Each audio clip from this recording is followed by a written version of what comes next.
ji bo kêfxweşiya zarokan pêşengeh.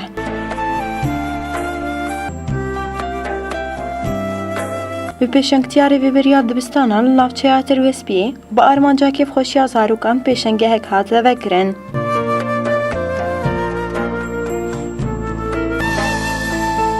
Bi dehan mamoste û şagird tevlîvekirina wê pêşengehê bûn, pêşengeh jî li dibistana Arcan ya navçeya Tirwespiyê bû.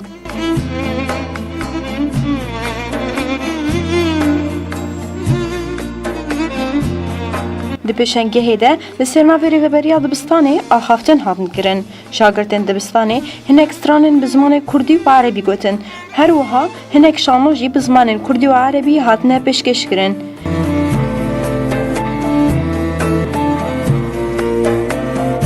Pêşengeh bi destê mamosteyan hate vekirin. Di pêşengehê de tiştên ku cihê xwe digirtin, tiştên ku bi herî hatibûne çêkirin. Cilûberg bûn, her wiha wê nebûn.